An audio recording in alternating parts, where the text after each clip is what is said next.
Hello, I'm Meg Turney. I'm John Reisinger. Sometime in the last 5 years, you probably bought Just Cause 2 for like $1 during a Steam sale, and then you actually discovered it's pretty damn fun. Now, the follow-up to everyone's favorite action hero simulator wet dream has arrived! Just Cause 3 is here, bringing its brand of grappling hook insanity to a new generation. The reviews are in, so of course we're asking, is it good? Of course we are. Just Cause 3 is sitting at an average Metacritic score of 78 when you factor in the scores for PS4, Xbox One, and PC, which are 82, 77, and 76 respectively. Those are my dimensions. Indeed. If you're dying to know how the first two games scored on Metacritic, that puts Just Cause 3 at higher than the 74 of the first game, but lower than Just Cause 2's overall score of 82.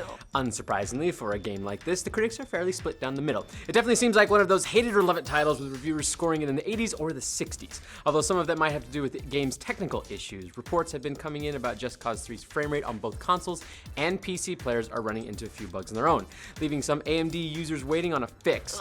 Kotaku and IGN in particular mentioned running into lots of issues during their own playthroughs. Modern video games. Why do you suck so bad? I don't know. Hate it.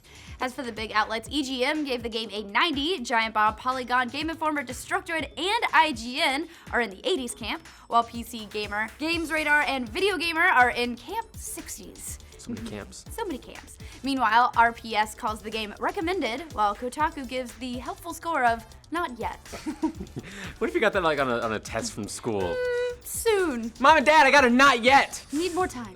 One thing that everyone seems to agree on, Rico's return to his home of Medici to liberate it from a dictator is a completely over-the-top sandbox adventure and is not ashamed of its own ridiculousness. Polygon writes, at one point, Rico tells another character with a straight face, having ridden a missile, I can tell you that it's pretty cool. Who wouldn't say that, though? I mean, I would. Yeah, exactly.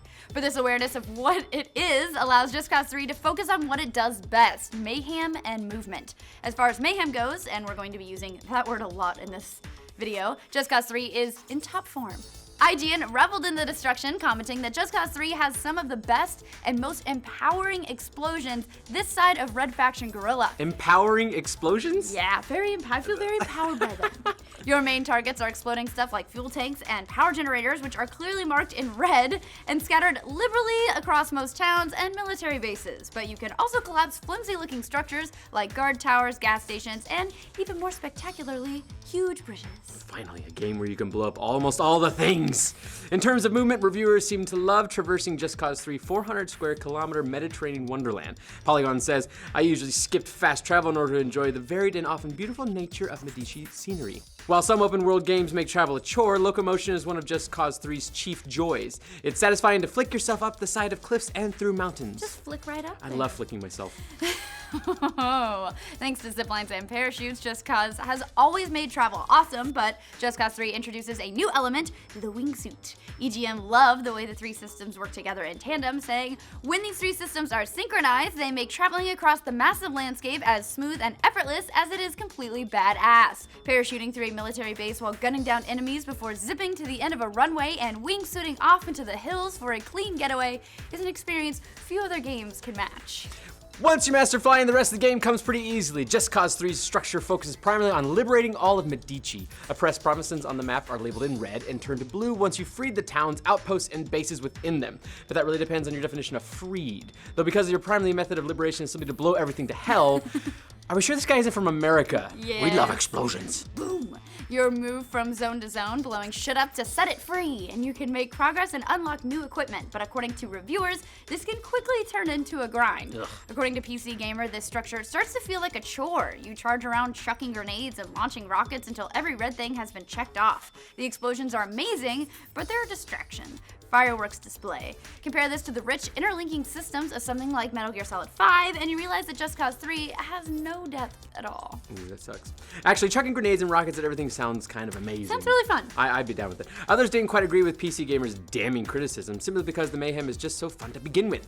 GameSpot in particular praised the rhythm of the game's structure, stating that it's what makes Just Cause 3 so great. There's a cadence to how you approach its world. Outpost liberation leads to challenges, which leads to gear mods, which leads to experimentation. And more often than not, each tier of this formula is entertaining in itself. That each flows so well into the next makes the overall experience all the more rewarding. So whether or not they were fine with the overall structure of the game, many felt that the way it tied into the story was lacking, as the story is locked behind liberating more territory. Games Radar says that this is the game's biggest problem, writing, "There's fun to be had once you untether yourself from the stingy unlocks, the need to liberate endless provinces, and the relentless militia. The game preaches chaos, but constantly holds you back with rules and restrictions." Stupid rules and restrictions. But by the time you unlock more of the story, you might be regretting it. Kotaku calls the game's main story so undercooked it's raw, and the majority of the story missions are bad. Enemies are spammy and annoying, and enemy artificial intelligence feels dated and ridiculous. It somehow manages to be irritatingly difficult and overall easy at the same time, and as frustrating as often it is rewarding.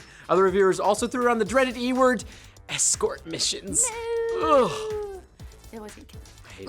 The worst. Let's be honest, nobody really likes a game for its story, or especially a Just Cause game. But seriously, Avalanche, let's leave escort missions back where they belong, in the Dark Ages. Agreed.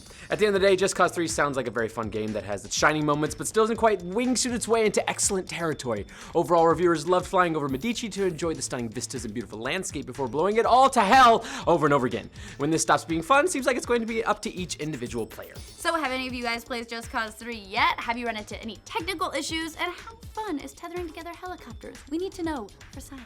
To get the latest news on Medici's explosions and mayhem, like this video and subscribe to The Know. When these three systems are synchronized, they make traveling across the massive landscape as smooth and... Can't say it. Fuck this quote! As smooth and effortless as is... Fucking damn it!